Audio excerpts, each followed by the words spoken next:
Hello, welcome to Watchdog, live from the office where you have sent us sackfuls of complaints about Royal Mail. It would be more accurate, actually, to say screenfuls. Most of you clearly felt email was a safer bet than Royal Mail. 250 of you have been telling us about a service you call second class. Text us at standard rates about this or anything else tonight. Text to 83199, tap in the letters WD, there it is, then your message, then your name. Right, and one package that did get here in a jiffy was this tape from a Watchdog viewer in Glasgow. Now, if you remember postmen who wore caps and uniforms and arrived on the button twice a day and every day but Sunday, you're in for a bit of a shock. Simon Mawson does the rounds on Royal Mail.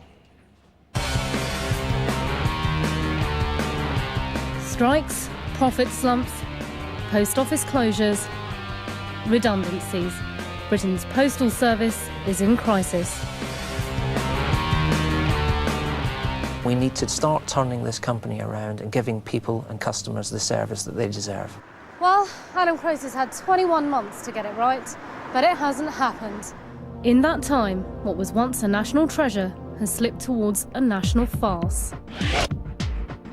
This man knows what's wrong with Royal Mail. In just 4 months, his credit cards have been stolen twice, and other financial mail was found dumped. January this year, I received a letter from one of my credit card agencies asking me whether I had received a new card that had just been sent to me and whether I had spent over £1,000 over 2 days. I was totally shocked. When the second credit card failed to arrive at his Hertfordshire home, it was clear he had a problem with his post. I began to be very concerned about the coincidence of 2 cards going missing in 1 month, and I began to get quite concerned about my position in terms of the security of my identity and of the post. It happened to the neighbours too. 4 of them had their credit cards stolen. The police asked Royal Mail to investigate. They admitted. An unfortunate part of delivering mail is that occasionally mail gets violated or opened. Some of these incidents are theft or abuse. And they further admitted. I can confirm that the casual delivery officers involved are no longer employed by Royal Mail. And what about the mail that was dumped? A big envelope came through the door, which had Royal Mail written on it. They had found abandoned post in the area, which was addressed to me. And I was totally taken back when I saw what indeed were very important documents, such as statements on all my financial investments. Watchdog's also been told of mail dumping in Bolton. These pictures were taken by a viewer who found a sack of abandoned post in his front garden. The postmen in these incidents were all casual workers, taken on after Adam Crozier axed 30,000 staff jobs. A Royal Mail postman explains where he thinks the problem lies. Every time mail's been dumped, it's been by agency staff. It's just down to training. They haven't been trained to do the job properly. They're getting paid by the hour. They just want to go home. They don't care. It's not their job, is it? Casual workers aren't subject to the same vetting as regular postal staff. This creates higher potential for abuse. Royal Mail's brand really is based on integrity and trust. And the public want to see that trust and integrity when they see their postal worker walking down the street. So I'm sure the public would much prefer to see somebody who's in a proper uniform, know that that individual has been properly trained, properly vetted, and that they can actually start to build a relationship with that individual.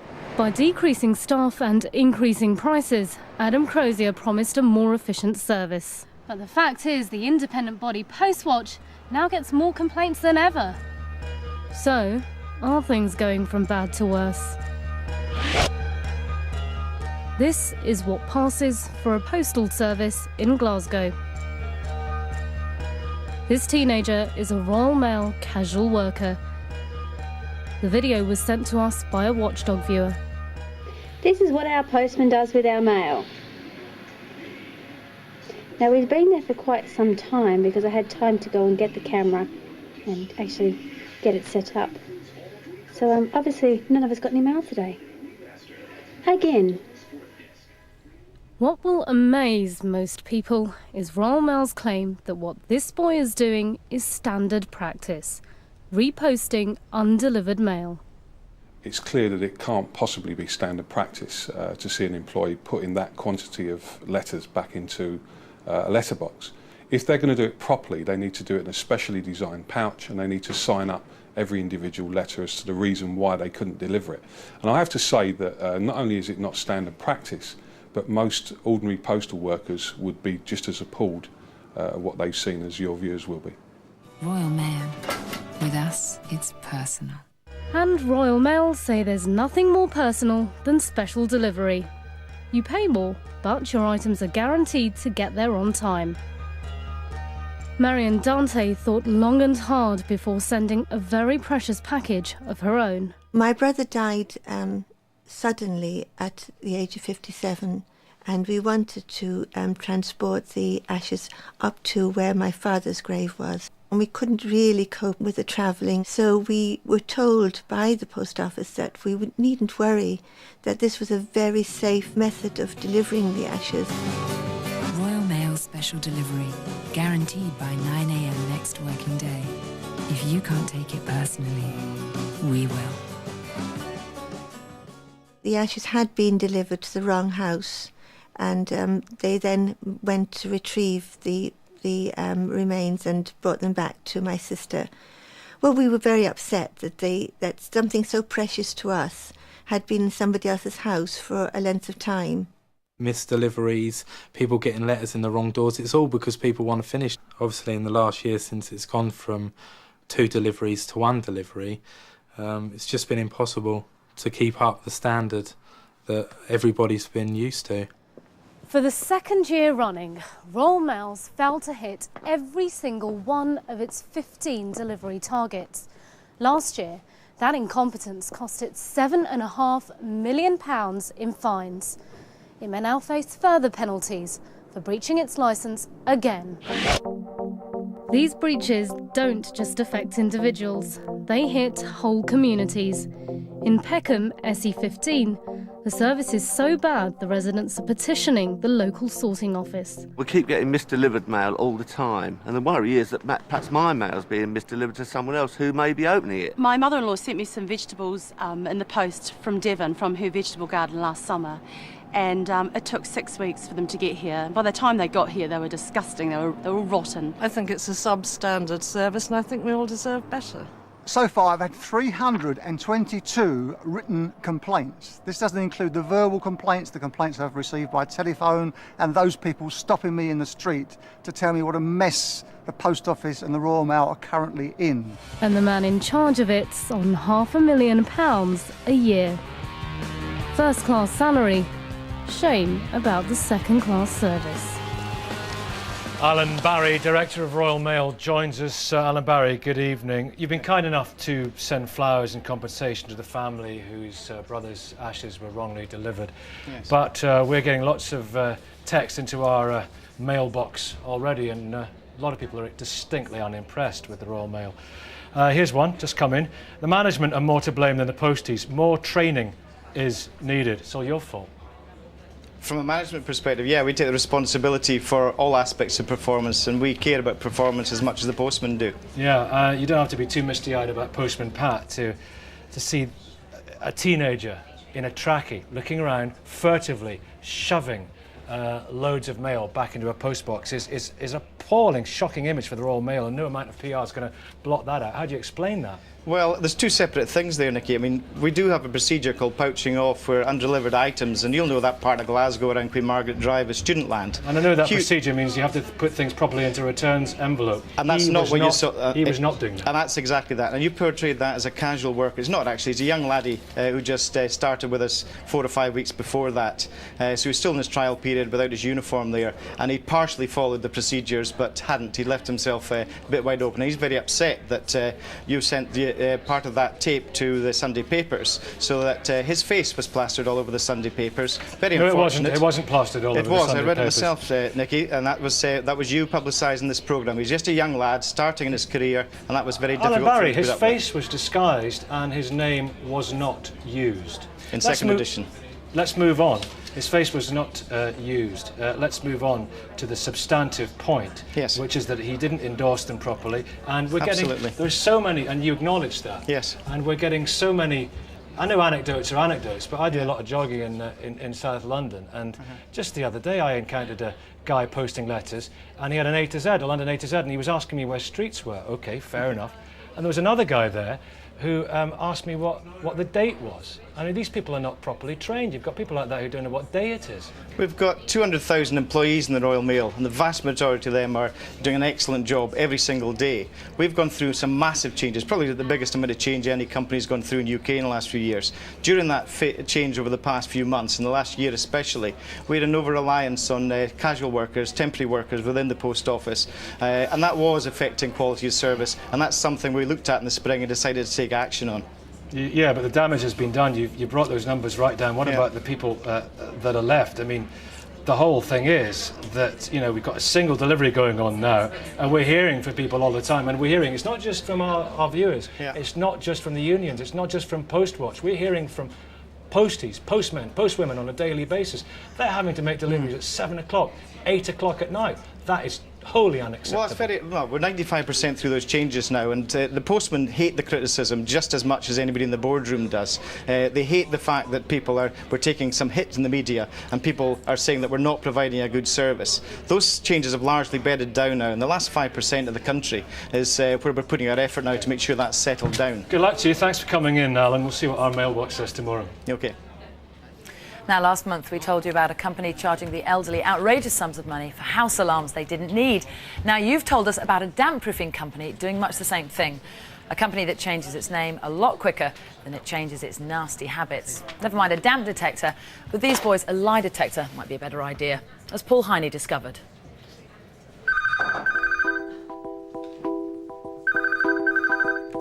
A phone call. Surveyors in the area investigating damp. It's a big problem. Luckily, they can come round this afternoon. They prey on the elderly and on the vulnerable and on the people that can't fight back. They just genuinely con me. I've wasted a lot of money that I doubt if I shall probably see again. This is not just a story about damp, so you can switch that off. It's really the story of Nigel Hudson, a man for whom owning one damp-proofing company was never quite enough. Hudson had a game plan to get rich quick, and the elderly would have to pay for it. Here's a man who should know. He worked for Hudson. When I was working for him, I always felt under pressure to actually find damp, even when damp wasn't there. I was told that dry houses are no good for the company. 2 years ago, one of Hudson's other men called on Molly. At that point, the company was called Countrywide Home Improvements Limited. They charged £1,000 to rectify her damp and guaranteed the work for 30 years. The cost, I must say, was a bit of a shocker, but I thought, well, 30 years is a very long time. This year, Molly found some damp, but Countrywide Home Improvements were long gone. I was ringing and ringing and ringing, and there was never a reply, never. Then my heart did sink, and then I thought, I'm afraid this is bad news. A 30-year guarantee. That didn't last long. Countrywide Home Improvements disappeared, but not its director, not Nigel Hudson. He had another company ready and waiting to knock on the doors of more elderly people. Last year, Kathleen got a call from Protex Home Improvements. They were in the area. They could check her house the very next day. He said he was a chartered surveyor, but I don't believe he was now. But you thought that they were genuine because he said that, didn't you? Yes, I did. Oh, well, he was very smart. He had a nice suit on, and I definitely thought he was a genuine person. Kathleen was charged £500 to sort out her damp, but she didn't have damp, and she didn't have the cash. But Hudson's man did have a car. He said he would take her to the bank. I thought when he said he'd come and take me to the bank that he was doing me a favour and he was being very helpful, and I didn't think anything of it. I just think it's absolutely awful that these people are coming round, they're ringing up, they're getting people to say yes to have the job done, and they want it doing so quickly that they haven't got the cooling off period. They didn't mention that to her anyway. Hudson's company had broken the law. Not offering a cooling off period is illegal. I did write to Protext, tried to contact them by phone. There was no reply, or it was unobtainable either way. I just couldn't contact them by phone at all. Very elusive then. They disappeared into thin air as far as I was concerned. The same story was heard so often.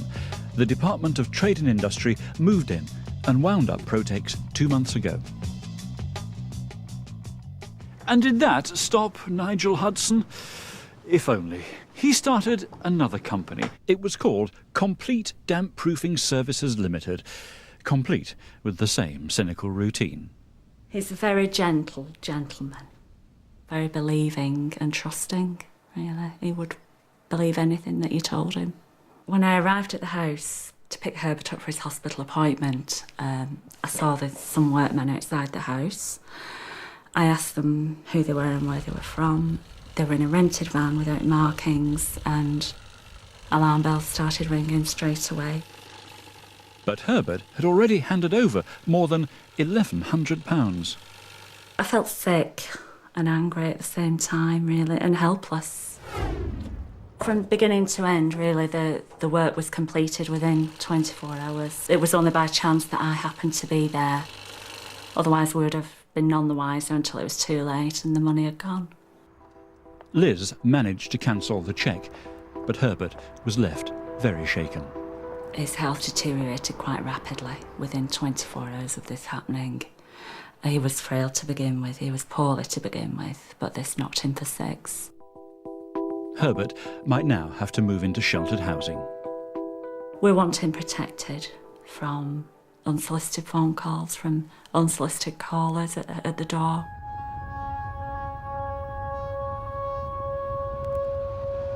I was shown a way in which you can put your fingers on the damp meter.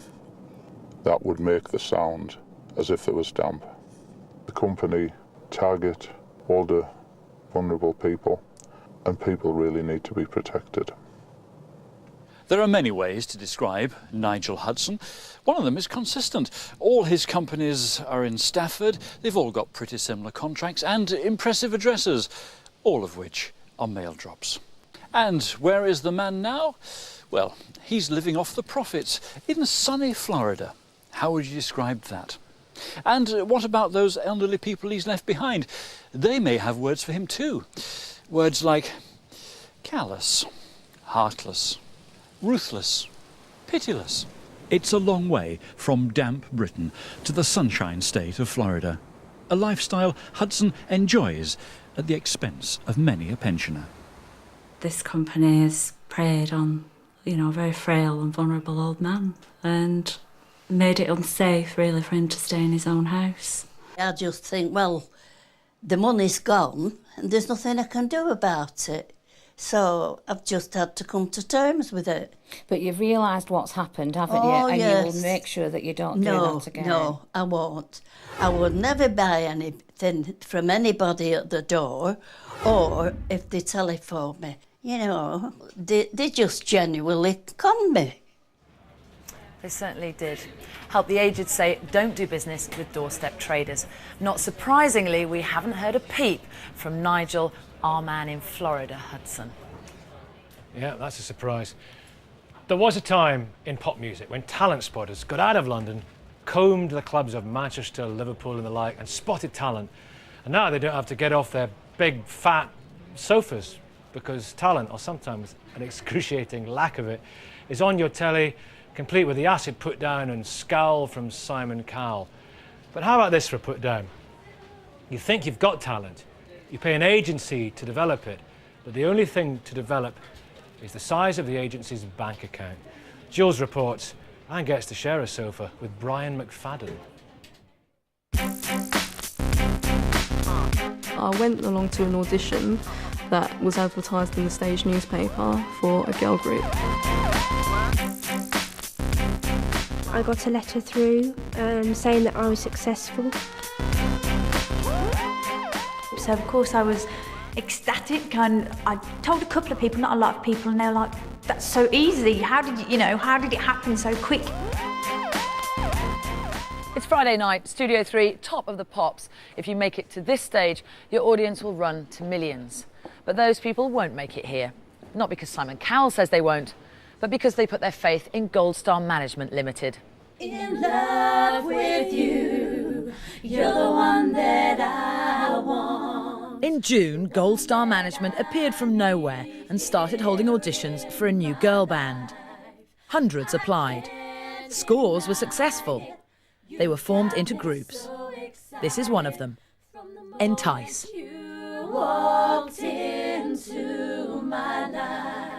Like the other bands, Entice were told by Victoria Lindsay from Gold Star Management that major record companies were waiting to sign them. She just explained to us that, yeah, you're in a band together. I want to get this band going. I'm doing one for EMI Records and one for Warner Brothers, WEA. She said, you will probably be geared towards Warner Brothers. Gold Star Management expected the girls to pay for their own Gold Star voice coach. Victoria Lindsay, the person who also runs the management company. She said, the only problem is, she said, we've had a girl band before and they really screwed us over. So Gold Star Management basically said we had to pay for our singing tuition, so they knew that we were dedicated. We had to pay in cash.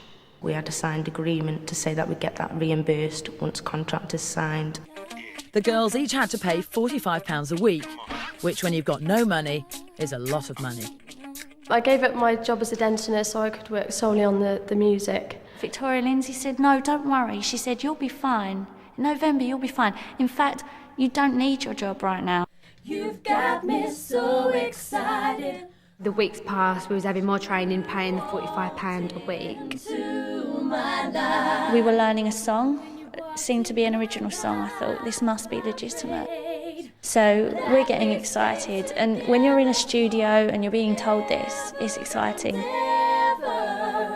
We was going to have a showcase coming up, and that's when the agents come down. Everything was promised to us that we'd get what we wanted, we'd make it, and we'd make it big in America. One man who has made it big in America is Chris Herbert. He put together bands like the Spice Girls and Five. With all the reality TV stuff that's gone on, there is an absolute epidemic of kids that want to be, pop stars. And I think there's a lot of, sort of novice and less reputable management companies out there that are cashing in on it. Any sort of reputable management company should not be asking the potential artists for contributions towards the development of their careers. Romeo, Romeo, you are everything to me. Marie and Hayley also passed the Gold Star Management auditions. They were also put together as a band. They were called 5 in 1. We were told that we were going to get a recording contract at the end of the year and that we'll be launched as a new band. We started to learn our first song, which was an unaccompanied song called Romeo. And basically we were told that we was going to do this showcase on the 18th of December in front of a record company, and that we were going to be signed by Gold Star Management on the 4th of November. Like the other girls, Hayley and Marie were promised their own stylists and their own flat on the road to fame. But all they got each week was the bill for their singing lessons. The first time we thought something was going wrong was when we were approached by a girl from another group. She told us how suspicious she was about the fact that, Gold Star doesn't really exist. She's tried to call up quite a few numbers and they're just non-existent. When you have a dream, you really want to believe in it and you want it to be genuine. No record labels, no showcases, no plush management offices, no style gurus, no hairdressers. No chance.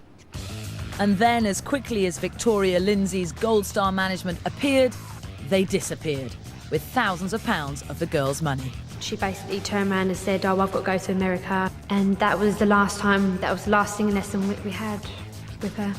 No one could contact her. Any contact numbers were just going straight to voicemail. I began to look on the internet, tried to research Gold Star, couldn't find anything about it.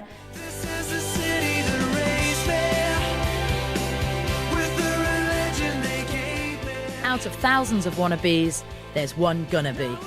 Just one Brian McFadden who makes it. You know, it happens all the time. It's one of the things when you put a dream in front of somebody and you promise from the world, you always just dive into it, and just the excitement of the dream is always going to make you go for it. So you can understand why it happened. So having been through the whole process, as you said, you were lucky you got away with it and didn't get ripped off. What are your tips for people out there who are just at the beginning of their journey? The main thing is, first of all, from the start, is be careful of people like that coming up and trying to scam you and promising you the world. Always make sure that you find out who they are. You can always search up on these things on the internet and find out what they've actually done before. And then if they do promise you something, you're going to get into something like, and you're going to have to pay money, well, then you should definitely talk to a lawyer first and get them to look over it. To have an opportunity like that thrown at you, it was too good to be true. All she'd done for me is take my money and make me look like a fool. I made a lot of sacrifices into it. I've got 3 children at home. I'd say, and above all, I'd spent just over £1,000. When it's something that you want so badly, you don't want to believe what the reality is. Well, Gold Star Management Limited, as described in our report, shouldn't be confused with companies of that name that are going about their business perfectly legitimately. We did fax our allegations to the outfit in the film, but it turned out to be a phone number for an electrical shop. We delivered letters to their many addresses, but they weren't there either. And we left messages for, Victoria Lindsay. She didn't call us back. Yeah, there we go. There's a photo of Victoria Lindsay taken in Montserrat, apparently. Now, if you're not the Victoria Lindsay in our film, then please get in touch with us. The so-called talent spotters may be using your identity. Now, another showbiz story. Nicola Bell from Blantyre has emailed us to let us know about a showbiz letdown, Nikki. She won a competition in a local newspaper for a big date with the Big Brother celebrity, Jason Cowan, one of our favourites. Nicola told all her friends, she bought some new clothes, she took the day off work even. It ended in tears, though, when Nicola was told Jason had cancelled due to other commitments. Maybe he was washing his hair or shaving it off his chest. Don't worry though, Nicola, because Jason will be in Scotland for this year's Children in Need, and he's happy to hook up with you there. Lucky girl. Now, if you've got a story that you think we should investigate, this is how you tell us. Email us via our website at bbc.co.uk/watchdog or call us on 0870 010 70 70. Or chance your arm, write to us, Watchdog, BBC TV, London W12 70S. Getting loads of texts on the Royal Mail. Absolutely. Tash, we've been flooded. Absolutely flooded. We've had hundreds. We will be following them all up. We've had some really good ones. Look, you've got one, haven't you, Nikki? Yeah, Tash just gave me this one. I've just received my bank statement from July, says Chris in Mansfield. And we've got Carolyn here from West London. She has received recorded post, that's recorded post, shoved through her door that she hasn't had to sign for. Yeah, not even a knock. Not even a knock. Loads of missed delivery. Thanks for that, Caroline. Next week, a double glazing story not to be missed. Thanks for watching from all the team here at Watchdog. See you next Tuesday. Back then. Good night. Good night.